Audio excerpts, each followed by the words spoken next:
For today's Ask Your Meteorologist segment, WCIA 3's Jacob Dickey is here, and we are about to teach you how to create a snowstorm in a jar. As if any snow that we're getting the month of January isn't enough. This is a fun craft for inside, right? This is exactly something to do on a snow day, but I also want to know what causes snow. Yeah, so how much time do we have? Right? We have all day, as much time as you want. Yeah, so when we're looking at, for instance, this month of January with snow and things of that, so one of the big things we need is we need a strong low pressure system. We need a storm system. And we get that storm system to come on through. If the path is the right way, typically for winter events, we're looking for a low pressure to be down by the Ohio River here in southern Illinois. And that's when we see bigger impact of events in central Illinois. There are certain paths that these lows can take that do that. But you also have to have cold air.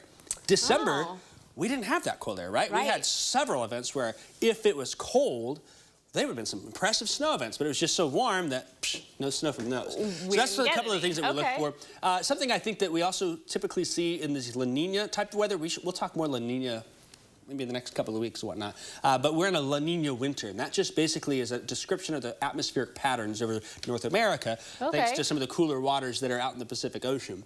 Typically in La Ninas, we also tend to see those northwestern clipper systems. Alberta clippers, Saskatchewan screamers, Manitoba maulers, those are all names for them.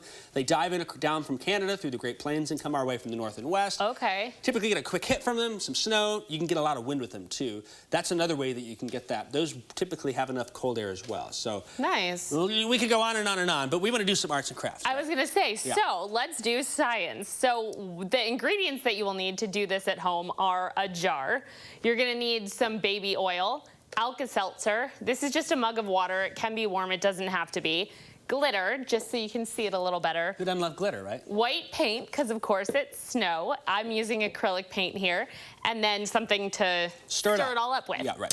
So, first thing you're going to want to do is put in a bunch of baby oil, about a cup. We can estimate. And the nice thing is even in these mason jars is it measures in the side there for you.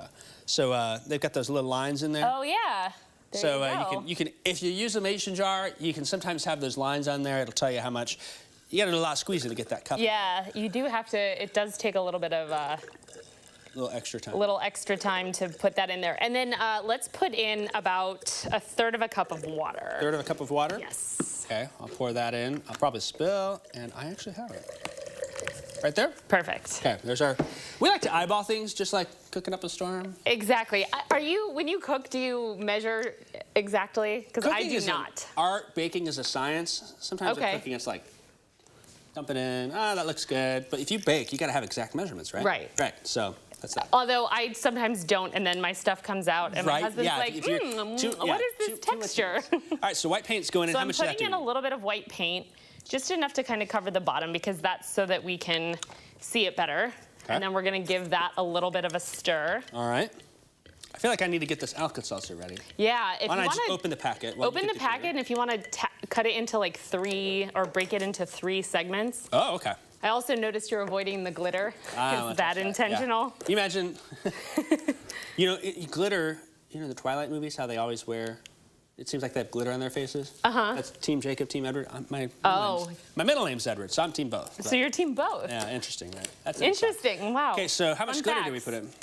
Well, for some reason, the glitter is not wanting to open correctly. So let's just tap in. Oh, there's big glitter. Let's use the big glitter. That's fun. Ooh, okay, well, that's a lot of glitter. Right.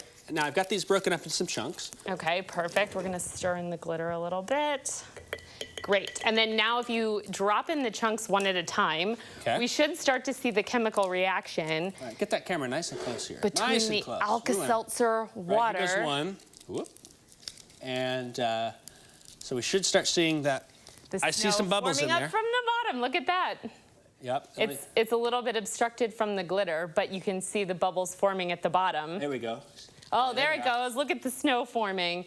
So if you're making a snow globe or something, this is a fun way to get the activity in the jar, but you can also see the snow blowing up from the bottom. That is actually really cool. Isn't that cool? I like that.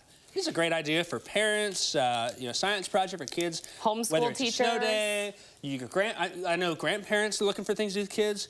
Absolutely. This is fantastic. Do I keep dropping in pieces? I have another snow question while we're at it. Okay. Do you have any idea why they say every flake of snow is a different shape. What causes that? Or the uniqueness of... Long answer, no, but I know that it has to do with how the ice crystals line up. Oh, okay. So the ice they're very crystals form intricate, differently. you know, so we could spend a lot of time doing that, right? Talking about that. Okay, Look so at that, I love it. I'm gonna do, How fun is that? Should I drop, before we go, drop all of the pieces? Drop all the pieces in and see what happens. It's not quite like Coke and Mentos, but it's fun. Oh, even better. It's almost forming their own snowmen.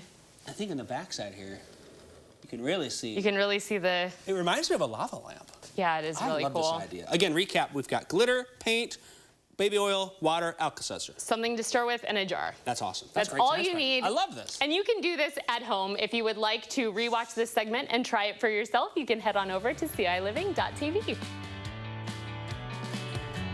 I hope that you try that at home with your kiddos. And if you do post videos or photos, please tag both Jacob and me on Instagram so that we can see how yours turned out.